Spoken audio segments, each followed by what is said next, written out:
crack on. Okay, wicked. American voice.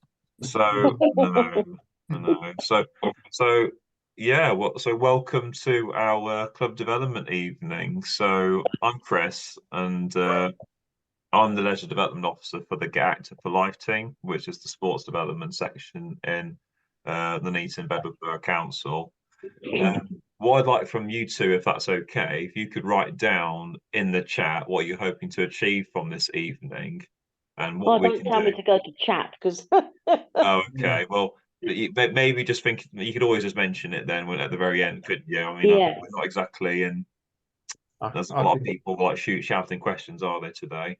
I can always tell you what I'm hoping to achieve from this, as Michelle knows well. We have a wonderful venue with about 4.5 acres of pitches that with about 4.5 acres of land that I'm about to develop into additional sports pitches. 2 massive rooms. So I've got a community venue to host anything I want to host, and I just want to get as many community groups through the door as possible to use it. We're already the home venue for the Nuneaton Borough ladies football team. We host the first team there, and we are going to be hosting a few more of the juniors teams there when we've got the facility done, which hopefully, fingers crossed, end of this week, beginning of next week, there'll be a bulldozer I've got been donated by Lynch Plantai to level out roughly 4 acres of land to put extra pitches in. Oh, wicked. Are you from a club, Richard, or are you? I represent the Windmill Sports and Social Club, but I'm also, for those of you who don't know, I'm the elected councillor for both Attleborough on the county council and the borough council. So, but I'm the vice chairman of the Windmill Sports and Social Club, and we are working very closely now with the landlord Tarmac to develop the community facility up there. Okay. So I'm on the verge of signing a 20-year, and we're on the verge of signing a 5-year lease with the view to doing a 20-year lease, which will enable us to provide sporting facilities. I had a very productive meeting with Myra last night, who have a running club looking for somewhere to run. So we may have found them somewhere to run. Oh, cool. Well, now it leads me nicely, neatly onto the introduction. So thanks, Richard, for introducing yourself. That's wicked. I think you know who I'm going to go for next. Helen. So do you want to introduce yourself, lovely, and just explain, what you're hoping to achieve tonight? Yeah, I'm Helen, and I'm the fixture secretary for Griffin Coton Sports Club. I did used to play netball until I broke my wrist in 4 places 2 years ago. But to keep me involved with it, I'm the fixture secretary.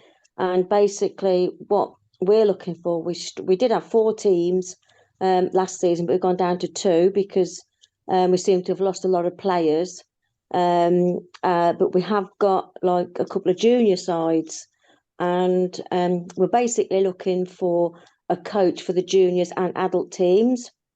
And we train Tuesday evening. The juniors are 6:15 till 7:15, and then adults are 7:30 until 9 o'clock.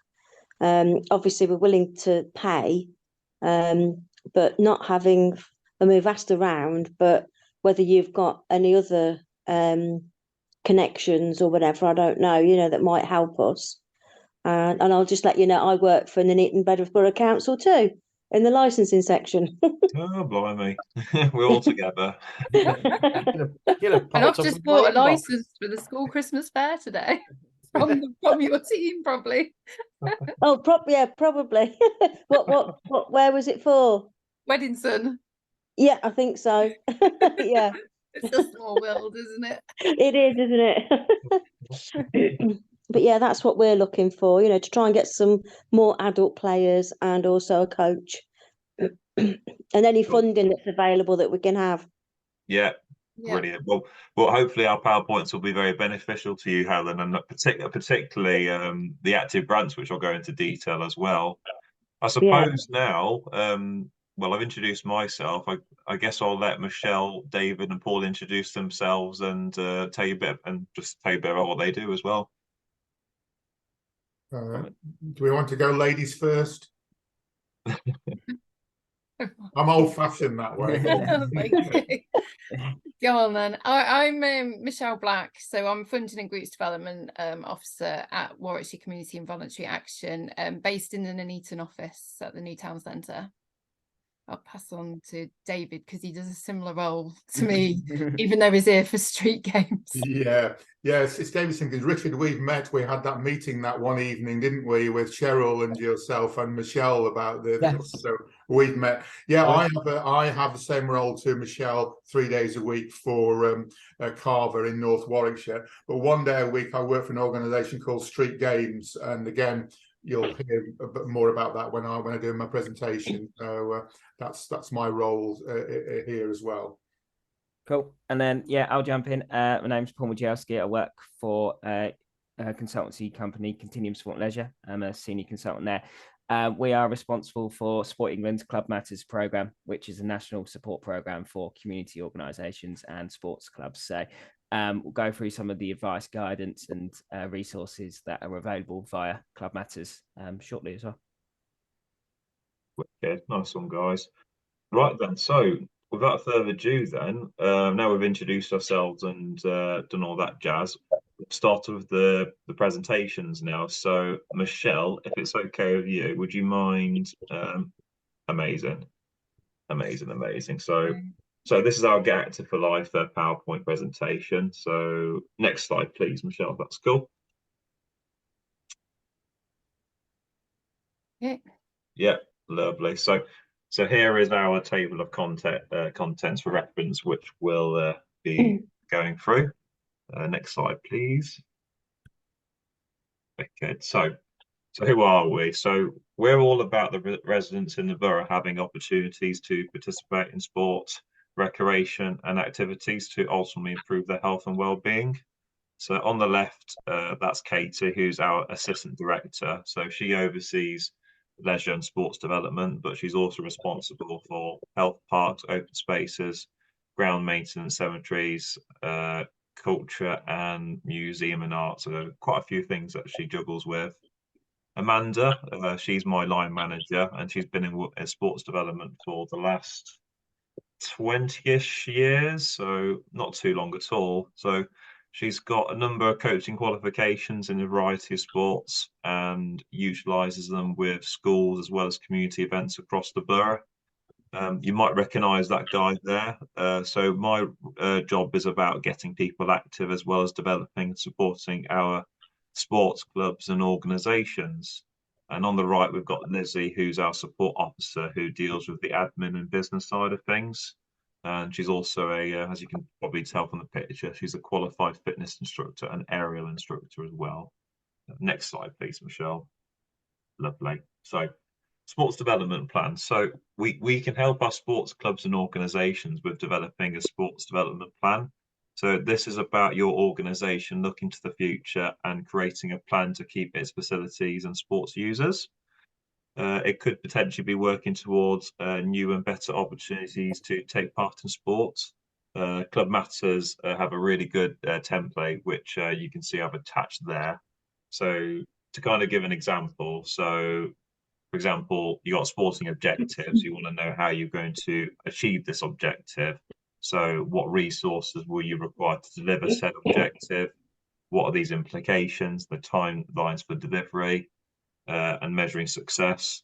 So a sporting objective could be, for example, a new junior girls section. So to achieve that, we want to create the team. Resources will be the resources that are needed for this are new coaches and marketing.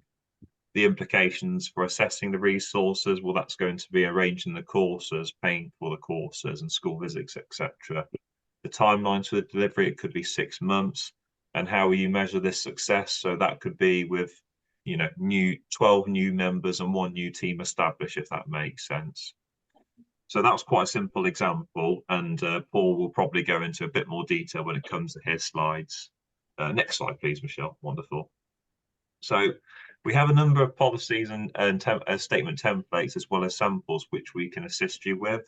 So equality policy on the top left, that's to ensure that everyone is a policy to ensure that people are treated fairly and with respect. that its members, non-members, visiting teams are not denied access because of a discriminatory reason.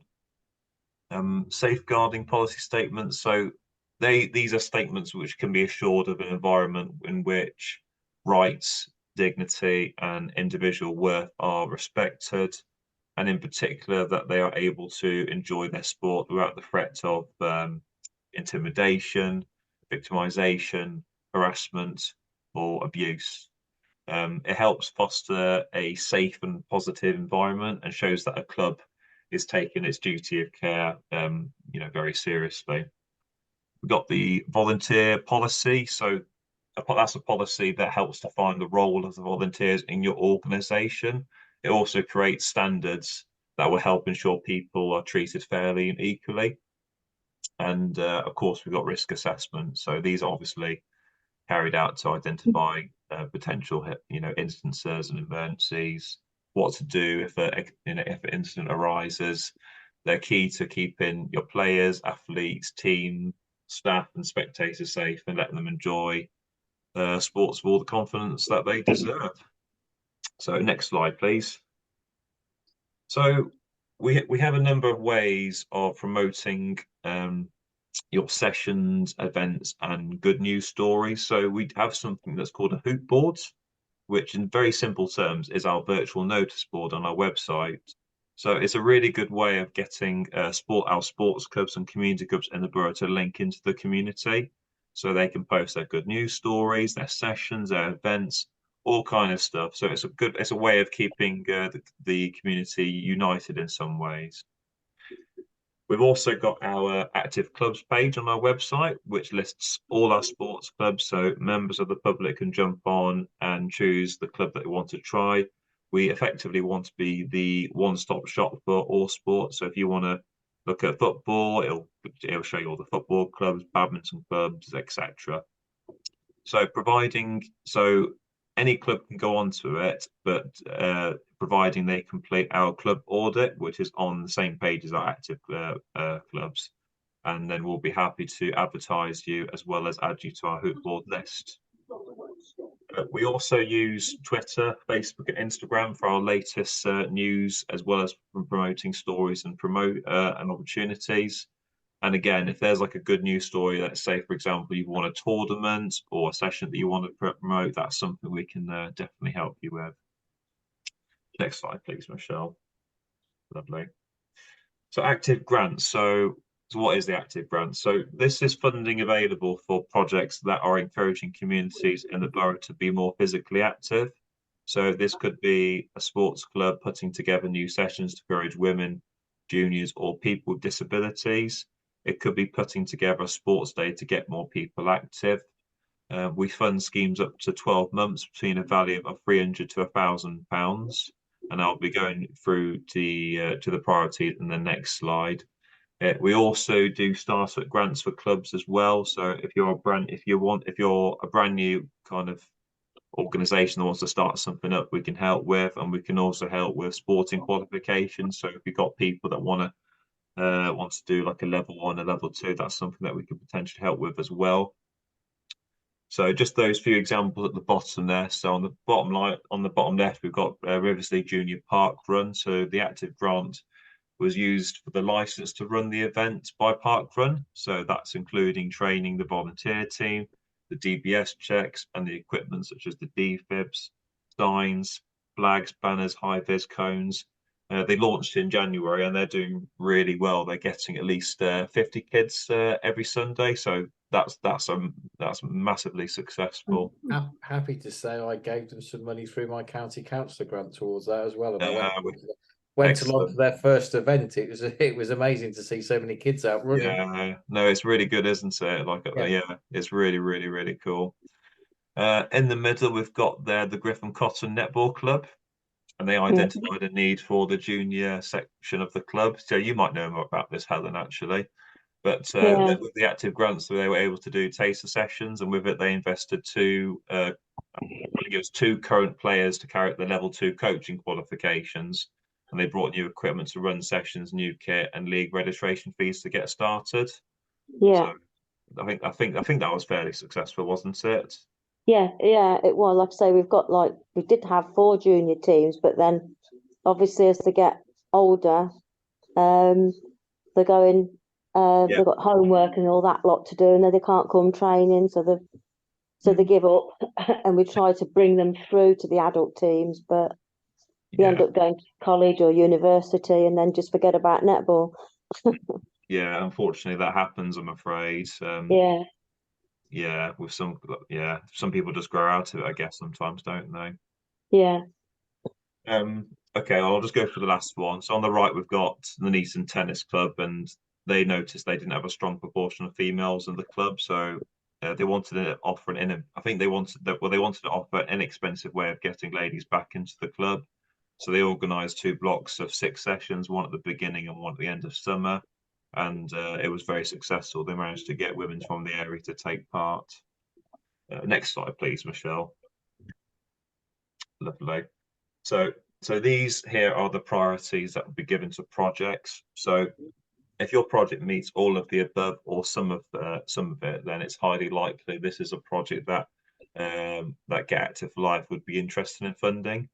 And even if your project doesn't meet our priorities, myself or Michelle here can always look at any current funding opportunities which we can forward on to you. We have a list of external funding sources on our Get Active for Life page as well. Next slide, please, Michelle. Lovely. So these here are the things that we will not fund. So we do get an awful lot of applications which just ask for example, grounds work or replacing equipment, and that's just simply something that the active grants will not fund for, unfortunately. Next slide, please, Michelle. And yeah, you can always talk or email me first before you apply to see if your project is relevant. And there's a few more pictures down below. So on the right is Haunchwood, on the left is Park Run, and I think the middle was I think it's something to do with the Borough Lottery. I can't remember now. Next slide, please. Cool. So newsletter. So you may have seen these already, but I do send out club development newsletters every month, which has information on the newest funding, sessions, good news stories, any projects, challenges. So if you've got good news stories that you want to share with me, please do, because I'm always keen to promote them. On your newsletter, Yep. would you have scope as we grow? Because I say once we get the facilities in, we've got community space. I potentially have secured some gym equipment for a gym I want to put up there, following on from a conversation I've had. So for us, it's not about building a club. It's about, here's an opportunity for a space. Yeah. What do you want to come and do with it? And I'm No, getting the word out there, which gets more people involved. Yeah, that is definitely something we'd be happy to promote for sure. Yeah, no, that's exactly the kind of content we need. So yeah, that's definitely something we could support with for sure. Yeah. And then next slide, please. We're on the very last one. So you'll be pleased to know you don't have to listen to me for too much longer. So partner links. So as you can see today, we do have a group of wonderful partners that I link in with, who are always available to help support your club, which you're going to be finding out shortly next. Next slide, please, Michelle. So yeah, thanks for listening both. I think we'll move on to Michelle next, and I'll be happy to answer any more questions at the end. Okay, lovely. Thank you, Chris. I'm just going to share my screen now. Michelle, just before you start, I've got the Think Active presentation. If I can go through that, so that'll be fine. Oh, okay. We'll add you in then. It's my background anyway as well, so it's fairly straightforward. So okay, that's great. Yeah, if you want to email me that over, I can share it on the screen for you. Yeah, I've emailed it over to you. Yeah. Oh, okay, lovely. Thank you. So yeah, as Chris said, I'm from Warwickshire Community and Voluntary Action, as you both are aware. Tina Ragg was going to join me tonight, but she couldn't make it. She's our volunteering coordinator, so I'll talk a bit about volunteering later on. That might come in useful for you, Helen, signing up to our VC Connect database. Okay. Sorry. That's okay. I said okay. Okay, brilliant. So we're infrastructure organisation for Warwickshire and Solihull. We provide information and support to groups and volunteers, and we strengthen communities across Warwickshire and Solihull. So just a quick recap of where we are. I'm based in Nuneaton and Bedworth, David's in North Warwickshire, and we have equivalents of myself and David in Rugby Borough, Warwick District, Stratford-upon-Avon and Solihull, and the same with the volunteer coordinator as well. There's one of them in each area. So how can we help you? Working with volunteers, so good practice when offering volunteering opportunities, helping people to find volunteering opportunities. If people want to do something good in their local community, they can come to us and we can advise them how to set up a group and all the governance that's needed around that.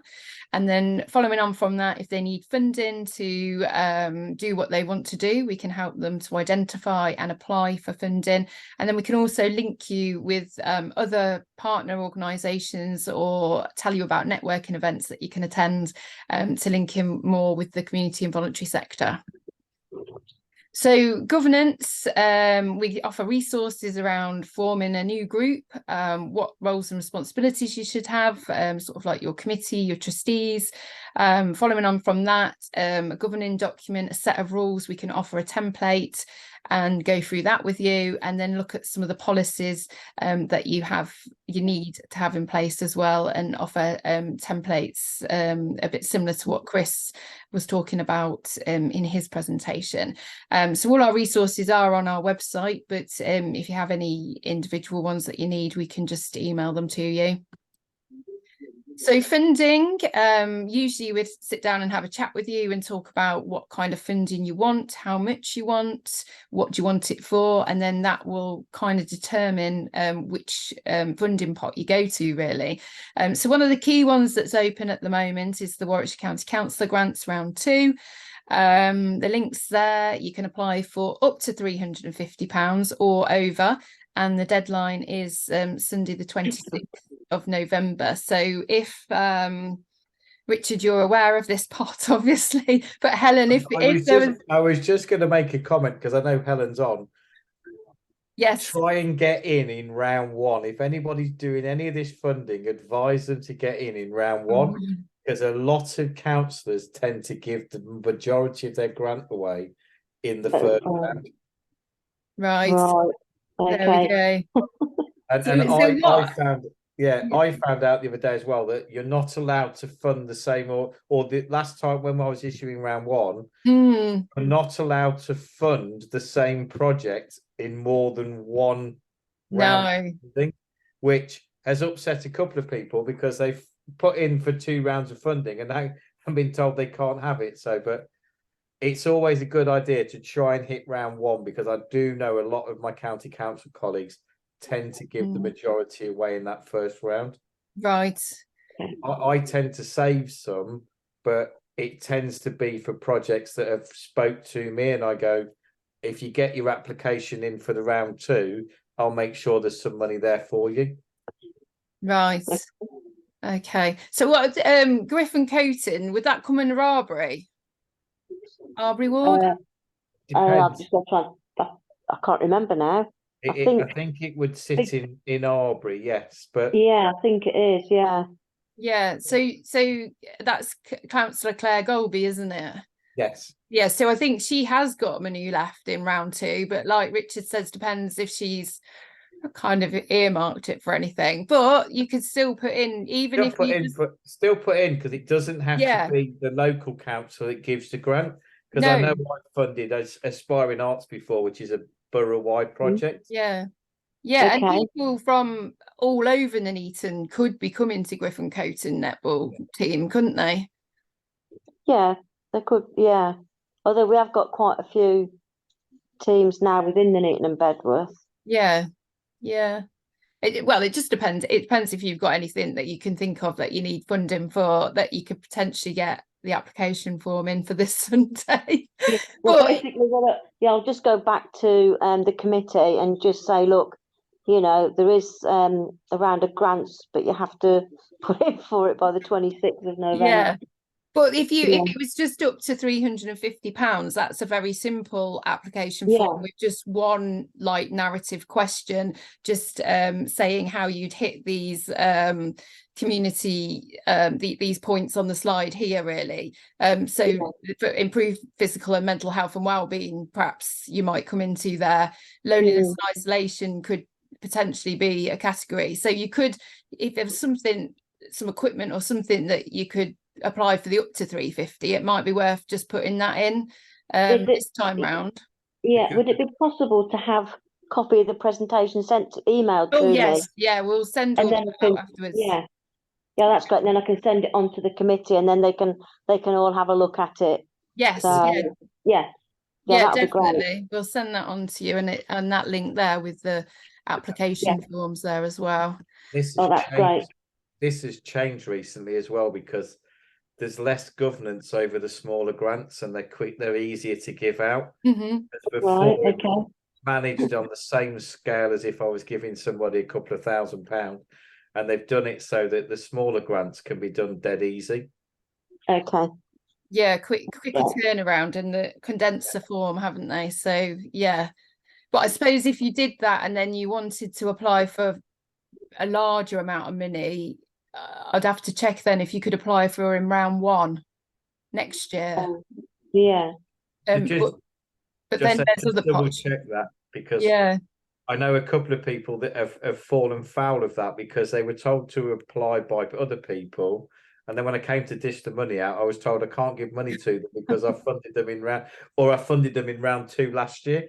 Right. Yeah, I think it's yearly, isn't it? So but we can check that out. But if you haven't got any larger pots of money, larger things to apply for, it would be worth just putting in for the 350 if you have got something that perhaps you needed. Whether it is more promotion around, you need some leaflets printing, something, because you're saying you're lacking in players, it could be something around that, just to get you started again with your promotion, like more flyers or banners or something like that. I was thinking that's an idea, potentially like an open day. If you hired facilities to have an open day to encourage people to come or something like that, that might be one way of trying to get new people on board. Yes. Yeah. I'll get the committee onto it.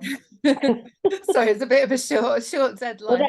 Well, they're all training tonight, you see, so that's why I've got the job tonight. So we've got a couple of other big grants that are open, administrated by the Heart of England Community Foundation. It's the Social Fabric Fund. This is a £2.5 million fund.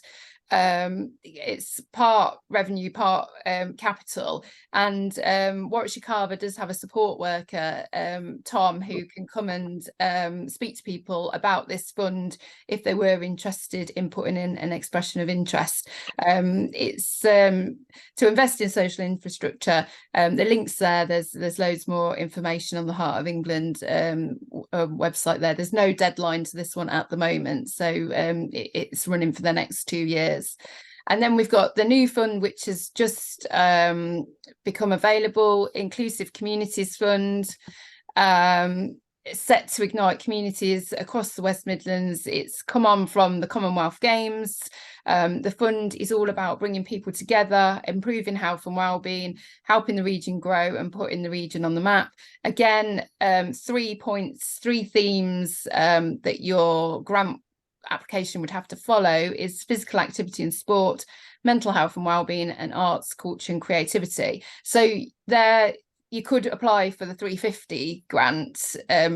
Sorry, Helen, to go back to you. And then if you did decide there was a larger grant and it was still within the time frame of the deadlines of this grant, you could then probably fit something into that if that fitted the bringing people together, physical activity and sport categories there, but that's something again to have a think about.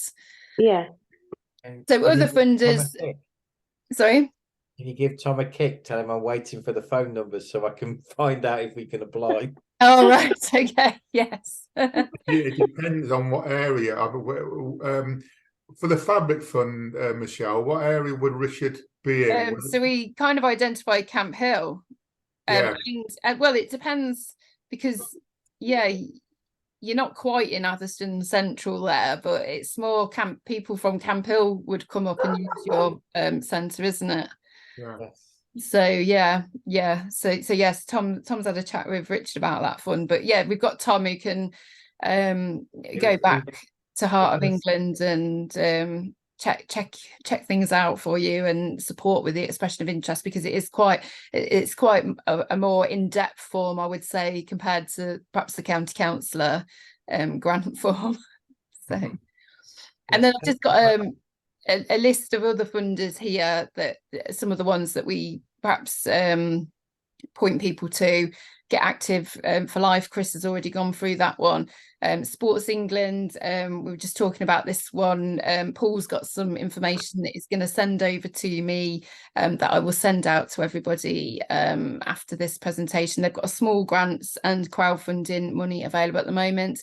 Sometimes the FA Foundation has pots of money. Heart of England Community Foundation, as well as Social Fabric and Inclusive Communities, they also have other little pots of money that you can apply into. The big lottery, we've got Awards for All, which we're just waiting to see what's happening with that. It was 10,000, now it's moving up to 20,000 over 2 years.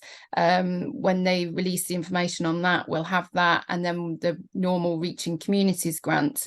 And then if you want to sit down with us, we do have access to our funding database where we can search for different grants, depending, again, how much money you want and what you want it for, really. I've also got slides from Rowena at Nuneaton and Bedworth Borough Council. She runs the Borough Lottery. So I don't know if Richard or Helen, are you signed up to the Borough Lottery? Yeah, I am personally, but also the club is as well. Brilliant. So, yeah. No, not yet, but we will. Not yet. Yeah, for the Windmill Club. So yeah, it's a good way to raise funds. You get a dedicated fundraising page. You sell tickets, and then people can be in with a chance of winning a prize. And then you receive 50% of all the Borough Lottery ticket sales. Top fundraising groups in Nuneaton and Bedworth raised over £2,000. And you would have been, if you'd signed up, the deadline's gone now, but you would have been eligible to apply for a small pot of money from their Love Your Community Fund. But as I said, the closing date to that one's closed at the moment, so whether that will reopen. So if it does, you can always apply in for something small out of that. So that's just a slide which I'll send out about how it works, really. And then there's an email there to the communities at Nuneaton and Bedworth .gov.uk if you need any more information, or you want to go to the page to sign up for the Borough Lottery. So it is, as long as you're promoting it and selling your tickets, then you're automatically generating a small income for your club or group. So moving on to the volunteering sides now, which Tina, our volunteer coordinator, would usually do. We do have Volunteer Connect, which is our brokerage service. You sign up and add your roles onto the Volunteer Connect database. I don't know I know Richard, we'd spoken about this, and you're gonna I'm going to send you the information. You're going to have a chat with Tina about signing up. Helen, do you know if your club's signed up or used Carver before? I don't think we have, to be honest. Okay, so I'll get Tina to drop you an email and send you the link, and she can go through the roles with you and how you upload them and put them on our system, really. And then every time a volunteer signs up to our Volunteer Connect database, they should have access to see all the details of your role on there, and then we kind of match. It's like a matching service, really. So we deal with the organisations that want volunteers, but also with people who want to volunteer. So Tina's put a slide there just to show you what would come up when you register your organisation profile. So you can register as an individual or the organisation. And then you put your organisation's detail in there. So it's just a case of going through these steps to get you on our system. And then we do encourage people to become a Carver member. It is free. And then you're linked to several directories. We do have back office support services around HR, IT, payroll we offer to groups at a small fee. You get discounted rates on some of those services. Sometimes we do training events. Obviously, you're invited to our annual general meeting. You have access to our resource library, and you can subscribe to all our newsletters, which you can do anyway. So if you haven't done so already, I'll send the links out so you can have a look at subscribing to them. So the payroll one is of interest at the moment. Oh, okay, yes. So I can Would be send one you of our admin roles I could get rid of. well, it's not that much money, and then you pay per pay slip, I think. But I'll send you our finance. Send me the details because email address. That is one of our admin headaches at the moment. Yeah. At the admin for, so yes, that would be quite useful. Yeah, I'll send you. It's the lady called Ruby is our finance person, and then she'll tell you how much it all costs and how it works. I'll get Trevor to get in touch because that certainly would take one weight off our mind at the moment. Yes. And then there's our emails if you want to get in touch, but I've got your emails from today, so I'll send out all these slides and everything and all the information that you need. And that's it from me. So we look forward to working with you. You might regret saying that. Yeah. Nice one, Michelle. So I think it's either, well, I'll let you two fight for it. It's either Paul or David next. Do you want me to go, David? Yeah, if you go first, that'd be brilliant. Perfect, cool. So let me know. Can you see that? Is that all up? Yeah. Yep, perfect. Nice one. So yeah, as mentioned before, my name's Paul Majewski. I work on Sport England's Club Matters programme. I'm not sure if you're aware of Club Matters, but essentially it's a support resource, a national support resource for clubs and community organisations. So I've just flicked through a bit of information about what's on offer, what's provided, some of the resources available, and some of the tools that are available, which you can use and utilise to support the running of your clubs, essentially.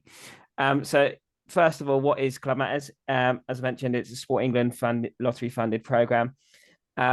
As it's a lottery funded programme, all the advice, support, guidance, resources, workshops that we offer are free. There's no charge associated to accessing any of them, and they all can be accessed via the Club Matters website. I will share these slides at the end, so don't need to take notes or email addresses or web addresses, anything like that. I'll share these at the end so you can flick through if you want to at the end. What we try to do and what we're conscious of is particularly volunteers are time poor. So we try to make sure that all the resources we provide are easy to use, bite-sized, and they are relatable to the issues that we know clubs and community organisations face. We try to cover all elements of running a club. So if you're a new club starting out, if you want to check how you're doing, if you want to develop, grow, I know that we've mentioned some that's already been mentioned in terms of reaching out to new people. So we've got resources on every element is involved with running a community organisation. So hopefully some of the stuff that we can provide is of relevance to you guys. If you have got any questions as we go, feel free to shout out. If not, I'll just keep on going. So essentially what the Club Matters offer is it's an online content resource. As I mentioned, most of the resources we've got are available via the Club Matters website. I should note at the minute that the Club Matters offer, or the Club Matters brand, is going for a rebrand exercise, and a new logo, new name, new website will be launched in December. But if you still type in Club Matters in Google and bits like that, it should redirect you after the relaunch. But again, we can share any information on that with Chris and the team once that's all live. Similar to what Michelle and Chris have already gone through, we provide downloadable templates, tools, guidance, notes to support you with the different elements of running your organisation. So, as Chris kindly plugged earlier, we've got a development plan template, we've got business plan templates, we've got volunteer experience elements on there. So there's loads of different tools and templates that you can use. We've also got YouTube videos and animations, which help to showcase best practice and pick out the key principles of different elements. So they cover loads of different things from inclusion through to environmental sustainability, safeguarding, loads of important topics on there. What we try to do is bring them together or to life a bit through real life case studies and blogs from sector experts. So we try to showcase good practice across the country of how organisations are working well, what they're doing well and how they achieve that. We also try to highlight some of the struggles that they might have and how they've overcome them, because we're conscious that some of the case studies we provide are just good news stories, but it doesn't actually tell the story of how they got there. So we're trying to develop that as we go.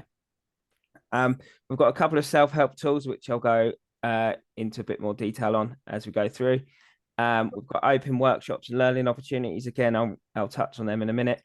And we also can help with general inquiries. So we've got an email address where you can just you can send in any queries you've got, legal structures, inquiries, things around if you've got issues with finances, anything like that, then we can support. So any resource or anything that is involved with running your organisation, if you ever got a question, then feel free to drop us an email and we'll try and get back to you with the support that we can provide, or we'll try and signpost you to sector experts that we know can offer you the help that you might need. The resources cover 8 key areas. So welfare and safeguarding, obviously that's around providing a safe, secure environment to participate and volunteer. So there's all things on there around safeguarding policies, working with adults, adults at risk, safeguarding children, but also we touch on welfare, so mental health and all of those kind of elements within that, and how you can support participants and volunteers' mental health through what you offer. One that might be quite relevant to you, Helen, is around volunteers, and particularly around how you recruit volunteers and how you offer them a good experience. So there's different elements there.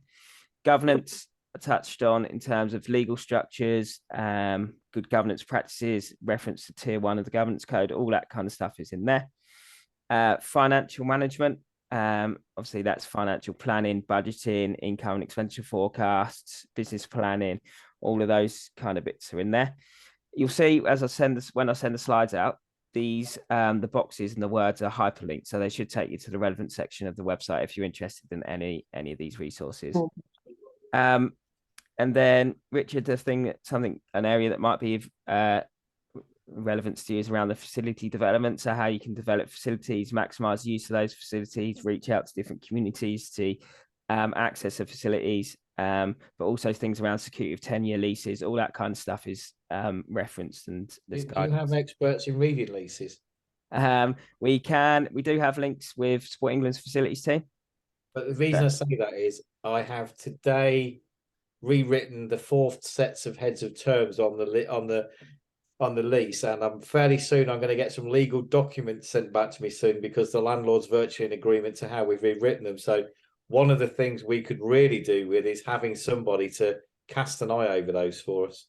Okay, yeah. What I'll do is I'll share my contact details at the end, and then if you can send across what it is you need, I'll see if anyone at Sport England's facilities or legal team can support with that. Just somebody to cast their eye over it, make sure that it's there, because once it's done, it's a 20-year project, and yeah, definitely. And I want to make sure I can put the 3G football pitch in I'm aiming to put in. Definitely, yeah. And there are some requirements, particularly if you're going for funding and bits like that, around length of leases and stuff like that, which is all covered in that. We have a very nice landlord who's agreed to underwrite any funding bids until we get the 20-year lease over the line. So you're one of the lucky ones then. I think I've badgered him enough. I mentioned before environmental sustainability, so the importance of that going forward around, and that's just some of the small changes that organisations and clubs to make sure that their offer is more environmentally sustainable. Planning for your future, so that's around development planning, And then participant development is reaching out to different audiences, how you can attract more people to your club, how you know what their motivations, barriers are, all that sort of stuff. So Helen, that some of those resources within that section might be useful to you as well. Yeah, great. These are just some of the most used resources. So some of the stuff around governance, legal structures, CASC, good governance, VAT guidance, and then some stuff around good committees, so effective committees. So some of the key bits that these are essentially what people struggle with. We've also got quite a bit of guidance now on funding. So we've got a funding guidance, and it breaks funding, applying for funding into eight key steps. There's also some links there to search for different funding, so it'll just complement the resources that are available to you locally to help you do that. I mentioned the YouTube videos. You'll just see on screen there. There's a load of different videos that that we provide. They come in various formats. So there's case studies, there's facility walkthroughs, there's interviews with sector experts, and animations which help bring out some of the key principles of different topics. So again, the YouTube channel is worth a view, and have a look at some of those videos, particularly in the subject areas that interest you guys. One of the self-assessment tools that we've got is the health check tool. Essentially, this tool has been developed to help organisations assess where their strengths lie, but also areas for development against 5 key areas around governance, welfare safeguarding, financial management, workforce, and that's split into employed workforce and volunteer workforce, just to make sure that you have the correct processes and procedures in place, and then facility development. This tool has been designed to align with Sport England's Tier 1 governance code, so it ensures that you meet the right governance practices. If you were to go for Sport England funding, anything over, I think it's over 10 grand, that you need to meet Tier 1 requirements. So this tool will help you do that. But it's also good just to go through the tool just to see where your current position, and then identify areas of strength. As I mentioned, it's broken down into 5 key themes, and these are the areas that are covered. So in governance, you'll see things around constitution, insurance, legal structures, licenses, accident reporting, all that sort of stuff is covered.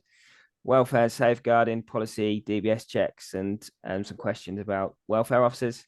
Financial management, this section ensures you've got the right financial processes in place. So things around bank accounts, accounting, who checks your annual accounts, reporting to Companies House and Charities Commission if depending on how you're legally structured.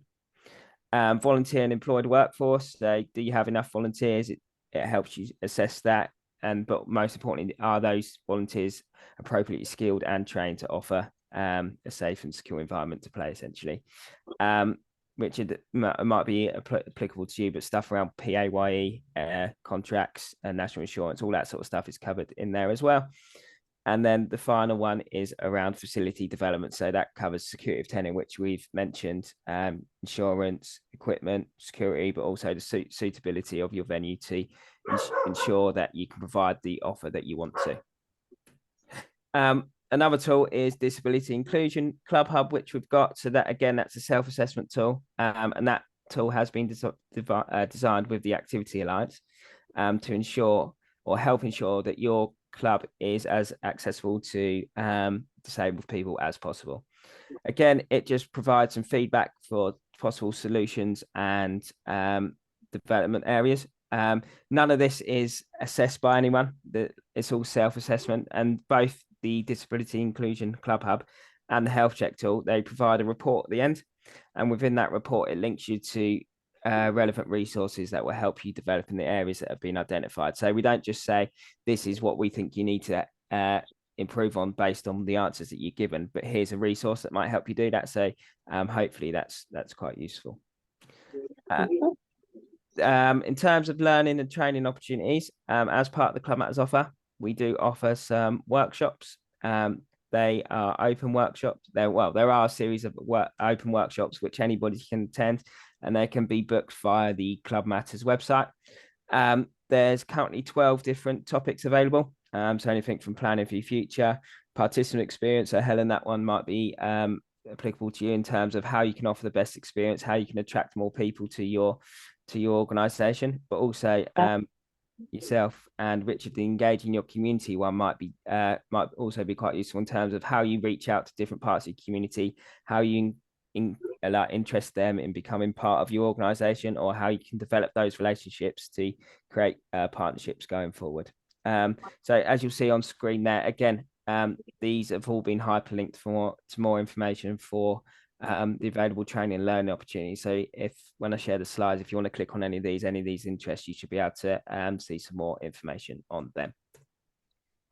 That was a real whistle stop quick sort of fly through what's available. The Club Matters website is massive, and there are a lot of resources on there. We've done quite a bit of work over the last few weeks to try and streamline that a bit, but there should be resources to cover everything that you would need or want.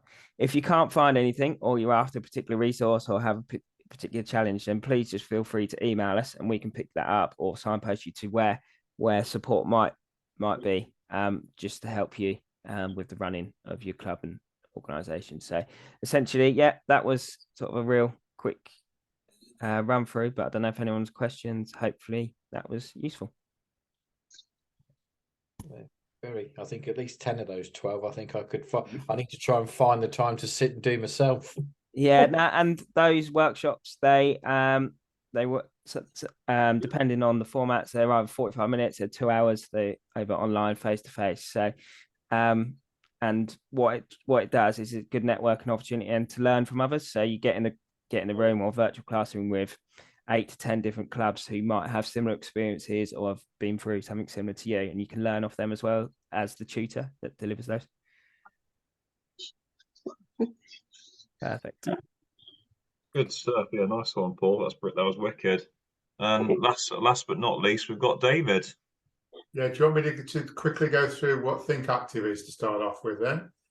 Yeah, that'd be wicked. Okay. Do you want Michelle to share this? Okay. Oh, brilliant. Yeah, that's great. She's on it. Excellent.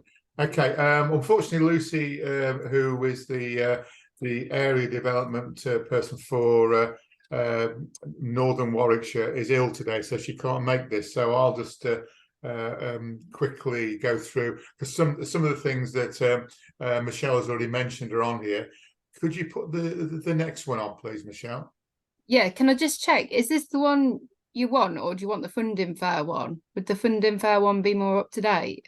No, this is the one for tonight, isn't it? Oh, is it? Okay, it's all right. Yeah. She got 4th of July on it. This is the one for tonight, I think. Here, let's have a look. Yeah, that's what. Yeah, that's okay. Yeah, okay. So who are Think Active? Could you go into the next one, please? That's what Think Active are. They're one of the 43 active partnerships across England, predominantly funded by Sport England, although they do get funding from elsewhere nowadays. And they advocate for wider benefits of physical activity and the impact it can have on people's lives. And that can be sport and everything. So some of the grants that they've got, Michelle's touched on these. They've got the Sport England small grants. Do you want to put that slide up, Michelle? That'd be great. Thank you. You can see these are for funding for not-for-profit organisations, £300 to £15,000. Projects that will support people who are inactive or are less active to become more active. Priority for projects in disadvantaged areas, which we've spoken about. New or building up existing activity. Involve your target audience in decision making. Explain the need and how your projects aim. You can see the whole thing there, and you see the deadline is the 31st of March. Again, I think with the two of you there, there's opportunities to possibly look at that in respect to how you might want to go forward. Certainly yourself around the netball, that could be quite an interesting one. I know Lucy will be more than happy. There is her email coming up. We're more than happy to talk to you about that, most definitely. Yeah. Yeah. Yeah. Michelle's mentioned this one, Inclusive Communities Fund. It's a new one that's come out, and it's one that we're pushing greatly at the moment. It's a great opportunity.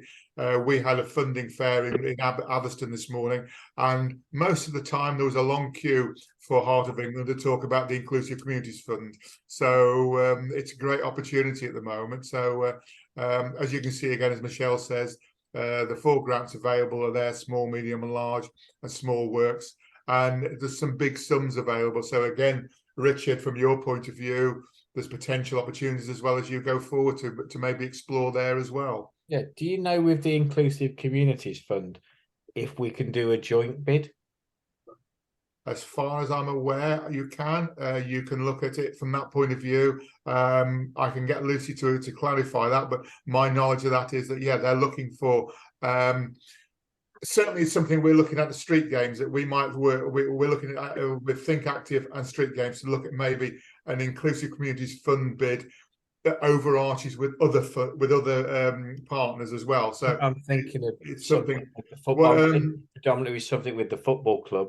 You're definitely, yes. Yeah. I suppose you've got to watch how it cuts across the Football Foundation, I suppose, to a certain extent. Yeah. But I would have a word with Lucy. As I say, her email will be coming up on this. I was just about to say, if you want to give Lucy my contact details and ask her to give me a call or get in touch at some point, I'll quite happily invite her up to the club to show her what we've got, because that would be good. And again, that's the same for yourself and the netball club. I mean, Lucy has been more than happy to come over and have a chat with you on those things. That's for sure. So yes, I'll do that. Could you put the next one up, please? Yeah, that's great. Again, Michelle's that's part of it. Again, that's just explaining a bit more. They do have now, Think Active themselves have this priority fund, which they're launching this week, I believe. Live Longer Better Fund. The purpose of the fund, as you can see, aimed at providing opportunities to enable people to be active over the winter months and support them to keep living well and encouraging active aging. Again, if you're looking along these lines, I know again when we met Richard, you've got various groups using the facilities there that could maybe link into this, I would imagine, as well. I was just thinking I might have to look at whether I can put a bid in to put some temporary buildings up to house the gym equipment that I might be about to get donated. Yeah, and we can have a commute. The aim is that it's there for people while they're training. So when the football club are training, but during the daytime and it's sat with nothing on, it would be given to the community for free use. Yeah. Well, these are the things to certainly talk to Lucy about, most definitely. And at the Heart of England, of course, if you're looking at the previous fund, that's for sure. Yeah. There is we had the lady there today, and there is a particular person at the Heart of England who'll be more than happy to go through things with you. More than happy for you to email me any of their contact details, and I can get in touch and have a conversation with them, because I know at the minute we are in the process, because Michelle's been sent some paperwork of. In the process of applying to become the start of the CIO. Yeah.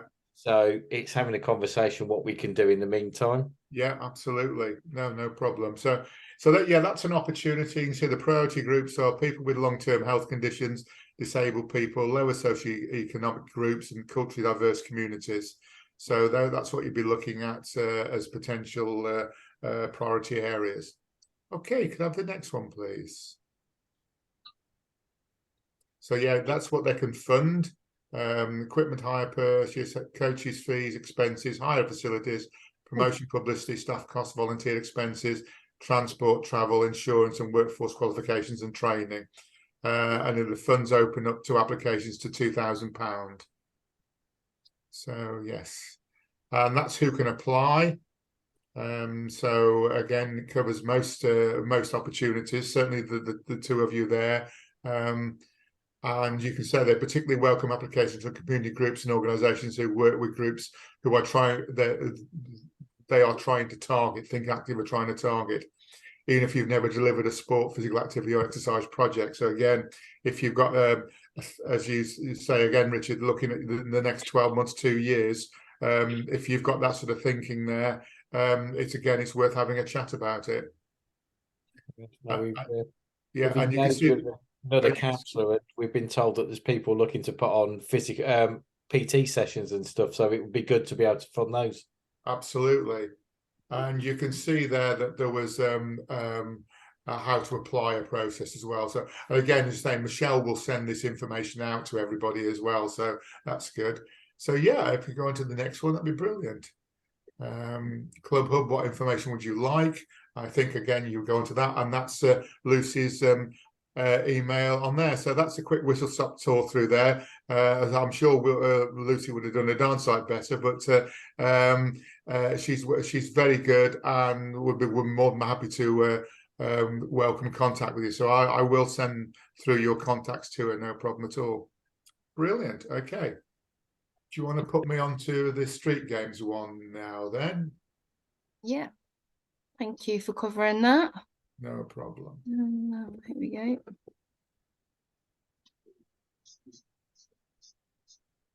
Right. As I said previously, I work for Carver 3 days a week in North Warwickshire, and work quite closely with Michelle. We're looking at more collaboration now over a Northern Warwickshire approach now as well. But on 1 day a week, or equivalent to 1 day a week, I work for an organisation called Street Games. Street Games is a national charity which it uses sport as the vehicle to engage young people, especially young people who are disadvantaged, live in disadvantaged areas, or have issues and problems accessing opportunity. And we're very much about changing sport, strengthening communities, and transforming lives. And what we mean about changing sport is how maybe we perceive sport, and how those young people perceive sport, and how we change those attitudes to see sport as something that they can get involved with and give them a more positive lifestyle. It's also about looking at how we work in collaboration in communities to create situations where what we call doorstep sport is available. And doorstep sport meaning it is on the doorstep. It's using the green in the council estate. It's using the community centre, using the facilities there that the young people can walk to and get to, and things like that. But also making sure that we do develop opportunities that link into what that community wants as well. And what we hope is that that by introducing sport maybe to a programme of opportunity, that it maybe transforms the lives of some young people who would maybe get into trouble because they have nothing to do. But they find that the sport that is being delivered is something that's positive and something that they want to get involved with, and means they've got something to do and something to look forward to and things like that. So that's where we're coming from. Do you want to go on to the next one, please? Thank you. I won't go through all that. But what we're about is we're trying to challenge the sporting inequality gap, that there is this gap between, certainly from when, if you're living in maybe an area that's underprivileged and doesn't have much sport around there, or if you want to play sport, you've got to go and catch 2 buses to get to it. How do we actually start to look at how we develop a structure that means that those young people can access what they're looking for? And is it what we think they're looking for, or is it actually what they actually want as well? It's just looking at those situations.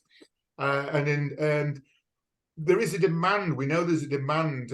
We've just done some research with young people. There's a demand for sport, but it's actually how they access that sport and what they access and how it's delivered.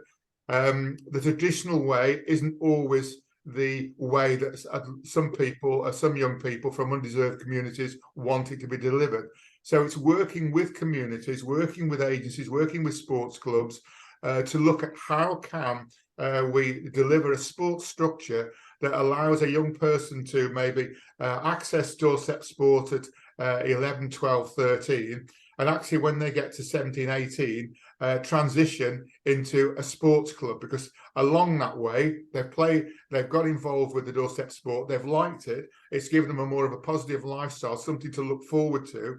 It's then looking at where do they go on to when they're 16 and 17, and we're now starting to look at the sports club structures to how we can link that in. And some of the inequality issues are some of these young people aren't your normal motivated sports person. So it's again, if we motivate them through doorstep sport, it's then finding that transition approach in there as well.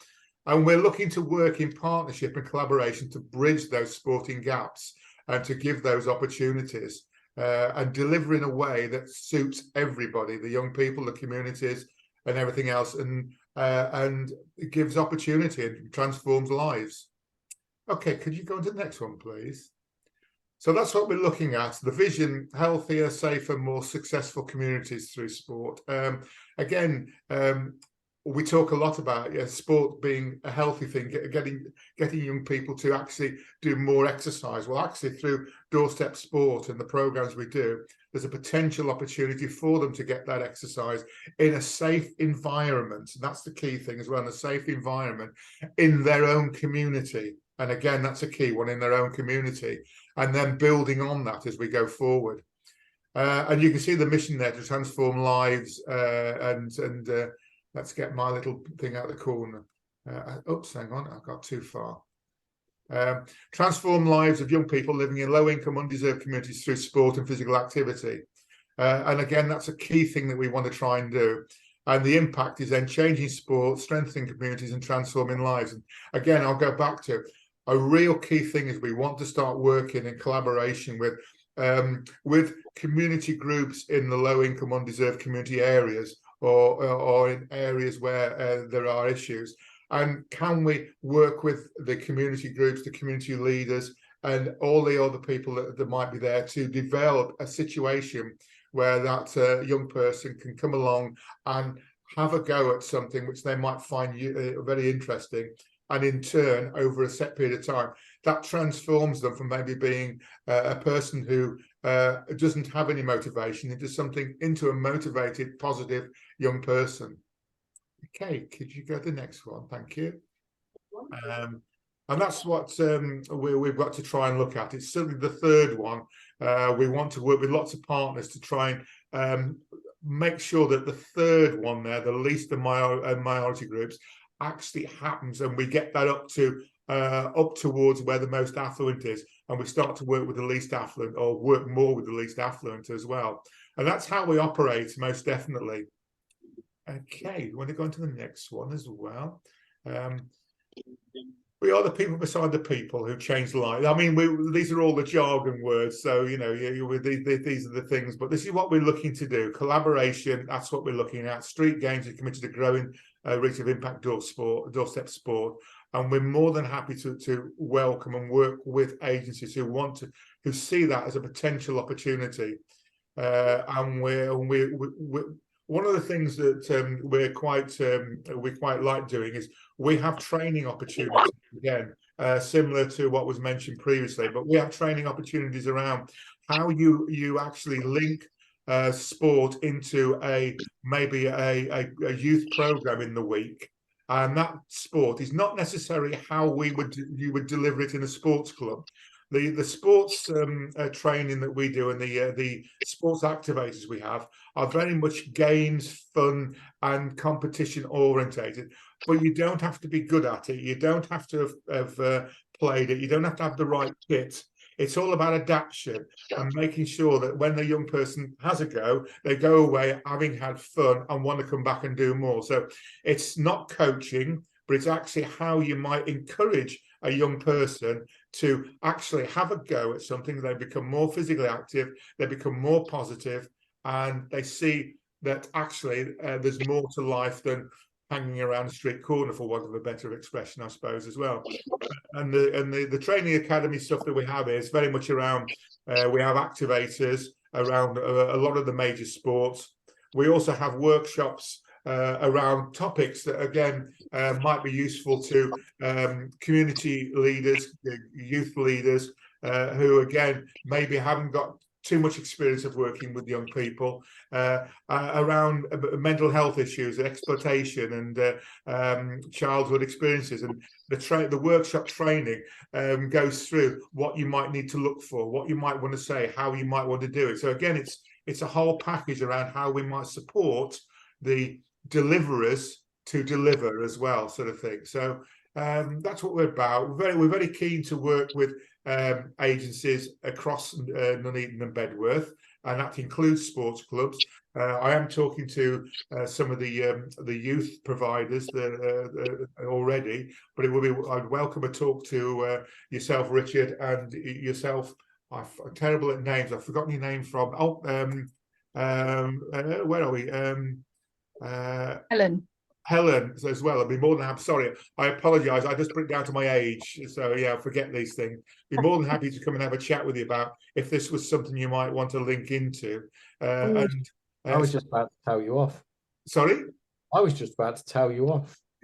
Mate, you basically just described the Windmill Foundation's ethos in about 5 slideshows. That's exactly what you just described is exactly what we're trying to develop at the Windmill.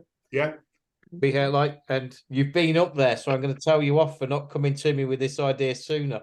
Right. Well, Richard, I'll come back to you most definitely. We would more than happily work with you to do something along these lines because I don't know whether you know Councillor Katie Hobley from North Warwickshire. I don't know if I know. She's also one of the coaches within the Nuneaton Borough ladies section. So we've now engaged with Katie to push the North Warwickshire angle for us. And myself and her, although we wear different coloured football shirts in the council chamber, share the same ethos about giving people the opportunity to do things. Yeah. And with the bowling green up there, I know the Griffin coaching have got a crown green bowling green as well. The bowlers at the club are keen to promote crown green bowling and bring on the next generation of bowlers. Yeah. And especially because you're up near like Camp Hill and the antisocial behaviour and trying to bring those young people into the sport, into the club to do the doorstep sports, to get them from doing all the things they get up to in Camp Hill. That's the idea behind my gym, as I've explained to everyone. When you're 14, 15, you're training, you get injured. You can't train with your friends. It might be a niggly injury, it might be a long-term injury. That's the age when you go and stand on a street corner and other influences start to take over. Yeah. Whereas if we can provide a gymnasium for players to go and train, still train in the gym, but when they finish the training on the pitch, they go and play pool. They do something in the clubhouse with their mates. We get them away from those other influences, particularly in the area around by us. Yeah. So that's my key point to putting the gym in, so that when the teams are up there training, if you're injured or you can't train, you've still got an excuse to hang around your peers. And that's the thing, what we're looking at, you're quite right, we're looking at safe places are just sometimes where they can meet and they can chat and play their music and things like that. But then what we're looking at is how then do we build on that, as you say, then by saying, well, look, we've got a gym here. Why don't you have a go? We'll get somebody in to show you how to use it. And the young people we're talking about will dip in and out to start off with. But eventually, maybe they get motivated enough and positive enough to think, I want to do more of this. And that's where we can start to look at linking them to the usual structure, sports structure, as we go forward. And so I'll certainly come and I'll arrange to meet with you, Richard, because it does make sense for us to have that chat. I mean, I'm working with positive impacts across North Warwickshire and across Nuneaton and Bedworth. The more people we can get engaged in what we're looking to do, the better for us. Yeah. Because the more of a difference we can physically make. Yeah. It's like I've always said, once the bulldozer's finished up there in the next couple of weeks and the grass and it's reinstated itself and the grass has started to grow, there'll be 4 acres of flat land to do whatever projects you want to do on. I saw you got the BMX biking and people doing that. Yeah. And hopefully we can get some of these kids who come up to do something, be the people that take on the project moving forward. And that's the thing again, it is also about looking to create a situation where that 15-year-old becomes 16, 17, and they become a volunteer with you, and then we can train up. And again, you're starting to give them that more positive impact on their lives, most definitely, which is what we want to do. One of the things we are trying to look at is, again, through the Social Fabric Fund, is it something that we could put an overarching bid in to link in? So if you're putting a bid in anyway, is there something that we could do that would add value to that bid as well? And I will say, street games is not about. Street games is not about competing. It's not about taking over. It's about, do we have something that could actually add value to what you're delivering? If we have, let's have a chat about it. If we haven't, that's fine, no problem at all. No, come and have a chat, because I mean the football club itself they've started it this year up there. The football, they do school holiday activity club. And it isn't just about football. They do a whole range of sports. Yeah. But moving forward, I want to be able to try and fund some of that because it's expensive to put your child there 4 or 5 days a week. But if we can fund it, we can get more children up there. We can get more people doing different activities. And the beautiful thing about your venue, again, is it's in walkable distance of the community, isn't it? You see, so the young people can cycle there, walk there, and things like that. It's part of the community, and that gives them an identity again as well. That's one of my most frustrating arguments, because we get told that we sit outside of the Camp Hill community because technically we're not in the boundary, although 95% of the club's memberships live in Camp Hill. Yeah. And we're just far enough outside of Atherstone that it's not Atherstone. Yeah. We're far enough outside of Hartshill, we're not Hartshill. So I call us the forgotten space, but there's so many opportunities for the land. And if you come up, I may get you to do this presentation because we are currently working with some of the country's biggest companies. Right. And Myra were up there last night. They have 40 businesses on their technology park. Myra are very, very, very interested in working with us. Right. The landlord is now engaged in working with us, who is Tarmac. So they're going to start promoting some of the work we're doing in the community with us. Right. I've also got a major financial institution interested in what we do up there, to the point that I have regular meetings with his chief exec, who keeps kicking me to make sure we've got the charitable interest organisation set up, because they're a big community project people. Brilliant. And he's been up and he's seen the facility like everybody else has, and he's got a friend that's got something similar. So, you know, anybody's more than welcome, yourself, Chris and Paul, you're more than welcome to come and have a look at what we've got. Because as I say to everybody, the space is here. The more people that use it, the club's 85 years old now, was formed by the quarry next door to the club with an ethos of creating a safe haven for when the workers have finished work, somewhere to go and relax. Yeah. And what we're trying to do now is revisit that ethos and put it back at the heart of the community as a safe and warm space for people to come and use. Brilliant. Excellent. I was just going to say quickly, I'm happy to be part of that meeting and come along and see how I can help as well. Anytime. Yeah. Come along anytime you want. Fridays are always good for me because I can work from Bar of the Windmill Social Club. It's my normal Friday working space while I'm doing everything else. Last Friday we had, what do you have up there? Rowena came up from the communities team to see how they can get engaged with what we're looking to do. Yeah. Michelle and Tom came up, and I'd had a guy from a plant hire company literally come up before Rowena come up to look at leveling it. It's a UK-wide plant hire company, but the guy lives in Weddington. He used to go up the club as a kid, so he remembers it from a kid. Yeah. Funnily, Rowena came up. She went, "Oh, I came up here when I was a youngster." So people in the area know the club. It's just getting it back on the map and showing people what we can do. And I say, this has been a 12-month project for myself, and it's taken up a lot of time, and it's come quite close on occasions to us thinking we're going to throw the towel in. But every time we're going to throw the towel in, we've fought a little bit harder, to the point now that I'm dealing with the landlord's development director rather than their land agents. Yeah. So the landlord has finally realised what an opportunity they have to actually get engaged in something and grow a community-based asset. It's a community-based asset. There's so much you can do with it, and it's just getting it back at the heart of the community. Brilliant. I'll certainly arrange that, and we'll, Chris, I'll have a word sit down, and I'm sure that some of our partners would love to get engaged in what you're doing. Brilliant. Okay, well, I'll just finish this off then. That's great. Brilliant. Thank you. Michelle, could you just put that one up? So that's what it's about. We're an evidence-based delivery approach. Traditional sports often played in non-traditional settings and in a non-traditional way. Chosen key elements, again, chosen locally by the young people, underpinned by 5 rights: right time, right place, right style, and right people, and the right price.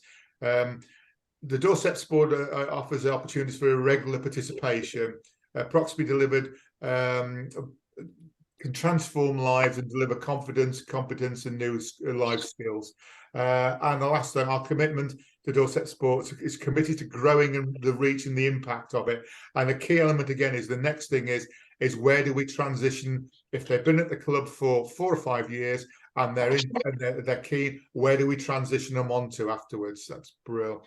Over to the next one. That's great. So again, those are the 5 rights: right time, right place, right price, right style, right people. Rather than us telling them what they need, that we think they need, and they've got to go there.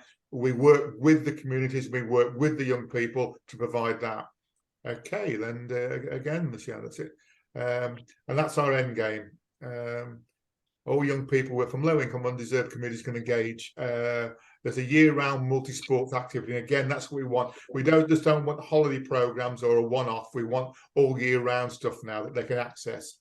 And the other 2 elements there. And we want to be key. We're key to look at how we link mainstream sports providers. I can't stress that enough. We want to make sure we link that in as well now as part of the opportunity. Okay, Michelle? Okay, forget that one. That's it.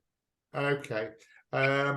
That's, if you have a look at our website, again, we have case studies on there as to how we've developed Dorset Sport in other areas. It might be of use. There's also information on there, as I say, on the training academy, accredited courses, the activators and the workshops, which I complement also the Club Matter stuff. I will say that. I think that between the 2, there's a lot there for you to have a look at and could utilise.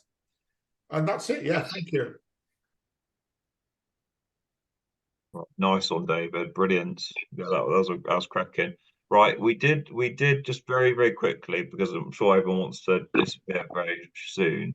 But we did have a lady called Sally from Mind who was supposed to be coming, but she unfortunately can't make it. And Paul can probably help me a bit more because he's got some resources. But effectively, Mind are delivering a project to support local community sports clubs across Warwickshire to become more inclusive about mental health. Because I think there's been a few sad cases in some clubs where there's been suicides, etc. So Mind's aim is to support individuals struggling with mental health through physical activity. And effectively, Sally is the contact, and she can offer resources, one-to-ones, deliver kind of PowerPoints, etc. So I'm happy to send you guys her details if you like, if you want to get in touch as well.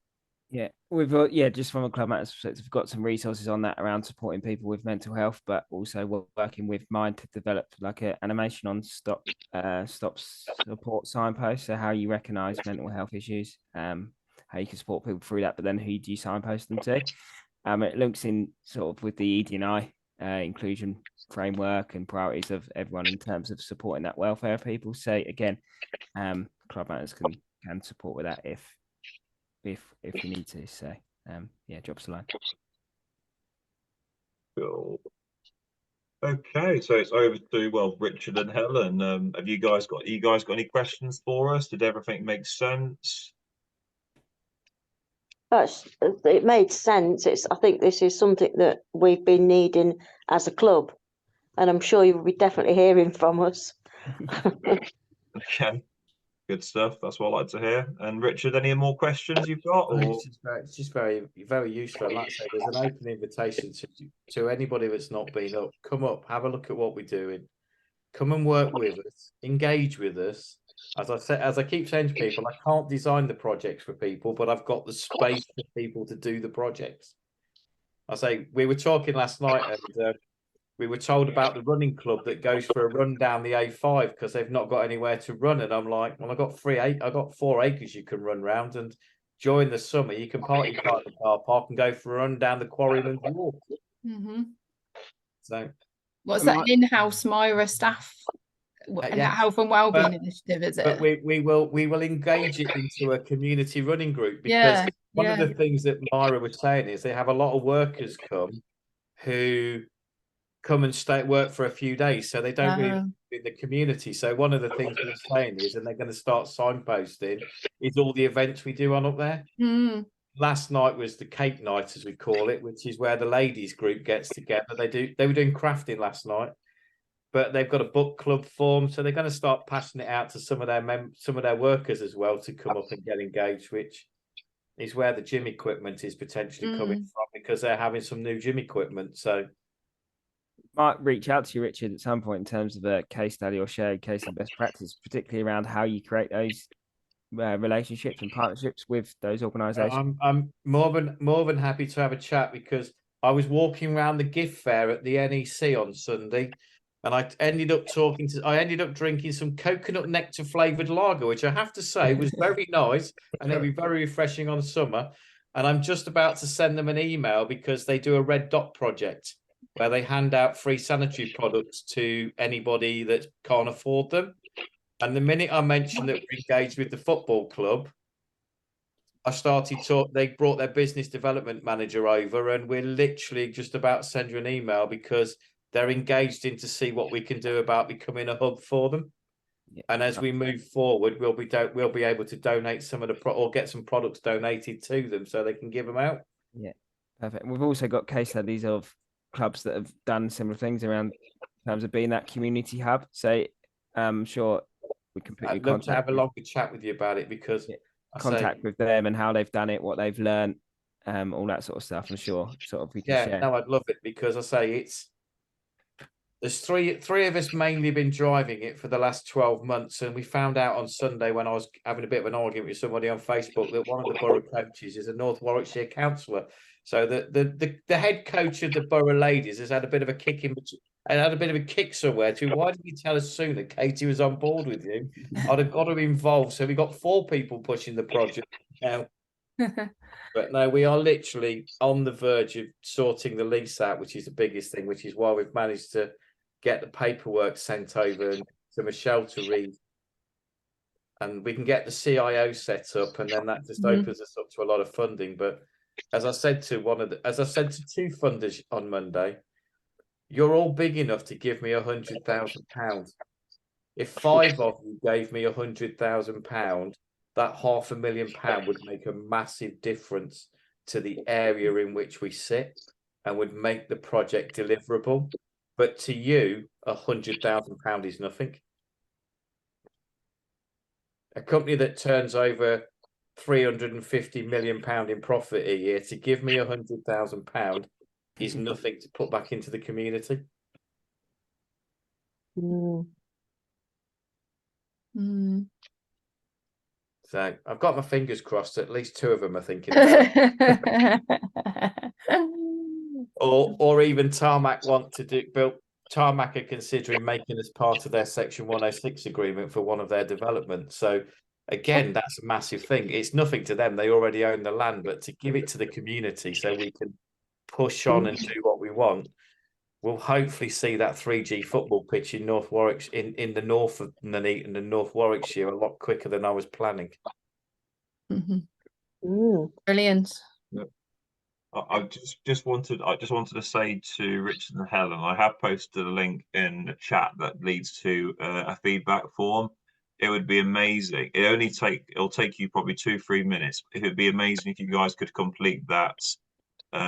Well, either now or immediately after the meeting, because we know these things, when you sign off, you'll never touch it again, you see. So maybe if you think about it now and do it now, that'd be wicked, and I can share that amongst our partners here. So that'd be great. Just open the link, so I'll do it now, or I'll forget to do it, because I'll sit down and do something else. Just do it now, and then you're sorted. One of the reasons why I say, please feel free to give me a ring and have a chat to me anytime, because if you send me an email, you might get a response 3 or 4 days later when I've worked out which laptop I'm going to open up that night.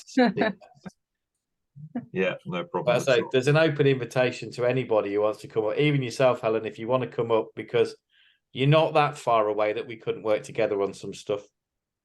No, I was just sitting thinking that actually try and get the committee to try and come up. I know there's a bit of rivalry between the 2 bowls teams, but I'm sure that we're close enough to work together to deliver stuff. You haven't got a netball team, so you'll be all right. I've been asked to put a netball pitch in. Well, you know what? It's so funny, because I drive past there nearly every weekend to go to my niece who lives in Lichfield. And I keep saying, I need to go in, need to pop in and have a look, see what they've got. So, well, we'll have a lot more football pitches hopefully by the start of next football season. Yeah. A cricket square's going in because I've been told that Nuneaton's going to have an all-female cricket league next year. Oh. And I've reached out to the person that told me to say we're quite happy to host, because our ethos at the club is going to be, and has been for the last 12 months, to promote junior and female sport in the area. Yeah. Because the ladies are the ladies' first team at the Borough are so happy to be able to have somewhere to call a home venue that it's what's driving us to do this. So if you'd have seen the pitch January this year, it was a ploughed field. The first game of the first pass I saw on it, the poor girl went to control it, and just as she put her foot out to control it, it hit a bump and bounced over her shoulder. That was how uneven it was. And it's now probably one of the best pitches in the Borough. Yeah. So Yeah, I'll definitely mention it to the committee. yeah, I say by all means come up, have a look. And I'm sure that there's stuff we can do, because I'm sure there'll be girls that are playing football that might be interested in playing netball. Well, I would hope so, because I don't know whether they still actually play netball at school, because they all seem to be doing football. All the girls. That's one of the things that we've noticed. It's just grown because Danny, who coaches, runs open sessions to just get people to come up, which is where I think some of the David stuff might fit in quite nicely, because we do open sessions where people can just come along and have a go, see what they think. And then they might take it up. They might want to do it more. And then there's clubs up there which they can automatically get involved in and engaged in. Yeah. They still do netball round here. Yeah. At Weddington and Higham, I think. Yeah, I know they do at Higham. Yeah. I think one of the things we're trying to encourage is as well, because the club, I don't know whether it's yourself with the same at the Griffin Coton, but the club has an older age range of people going in. So we're trying to encourage the youngsters, but those people that go in are not of an age where they don't mind a bit of a competitive sporting contest now and again. So one of the things with the cricket square when it goes in, as I'm sure I said this to you on Friday, is the members of the club who are all around 50, 60 still quite like a bit of sport, still want to be quite active. So once we've got the cricket square in, there'll be some challenges going out to local businesses and local clubs and local pubs to say, no one's playing on the cricket square Wednesday night. T20 takes 3 hours. Who's up for it? And just have some friends, just to get people out doing stuff. Yeah. And I think there's ample opportunity to do stuff like that, because it can be semi-competitive, but it can be a laugh, and it doesn't matter how old you are. If you're still active to get out there and have a go, you have a go. Absolutely. But thank you for this evening. It's been very helpful. Yeah, no problem. Yes, thanks for being found it useful. Yeah, apologies there wasn't a lot of people to network with, but at least you guys have got some useful information now, haven't you? Yes. Yeah, and I'll send everything out in a follow-up email tomorrow, all the presentations and everything. I'll get you my stuff across tomorrow morning, and then yeah, that'd be great. So, and if you two could complete that survey, that'd be wicked. And I should do it. I should do it as soon as I put this down. Because if I stop and do something else, okay. So I should do it before I send my email to the Red Dot Foundation. Could you send the survey to me via email? I can't seem to get back on the chat. I'll put it on the follow-up email as well, asking. Oh, brilliant. Okay, it's in the chat, but Michelle can obviously attach it to the email and she sends it out. Okay, that's great. Yeah. So if you drop me an email, Chris, with when you're available, I'll quite happy to show you around. Yeah, well, me and David can come and meet you if you like at the same time. That'd be really good, I think. Or if you speak to Katie, Katie's definitely got my email, because Katie has been nagged, and Kevin. Been nagged more times than anything about what we're doing at the windmill, and we keep getting told you're not in the borough, can't help you. Gotcha. But yeah, no, sign me up. Yeah, no, come up and have a look, because I say it's there. If you've got groups that want to use it, as we've said to Michelle, the space is there. One room hosts 120 people, the other room hosts 80. So And, You and can you're do letting people indoor- have it for free, aren't you, to start with? Community groups, we're letting have it for Yeah. free to start off with. If we've got to be there in the daytime, potentially a small cost just to cover Neil's somebody's wages for being up there. But I'm hoping through the social inclusion fund we can do something about that. Brilliant. I've got 3 ideas, which is why I need if Tom can give me those phone numbers, I can get in touch and see whether we are eligible in our current state or whether. Oh, Fred- yes, I'll ask him to send you them. That's fine. And then, or whether we need to form Friends of Windmill while we're Oh, waiting. yeah. Structure, chase them up. Brilliant. Okay. Yeah, thank you. Okay, guys. Well, I think that's the end, isn't it? Unless no one's got any more questions, we'll conclude this evening then. Okay. Yes, I'll go. Okay, thanks very much. Thank Thank you you. very much. Thank you all Cheers, very guys. much. Yeah, Thank thank you. you. Nice to see you all. Thank you very much. Thank Cheers, you. everyone. See you soon. Bye. Bye. Bye. Bye. Bye.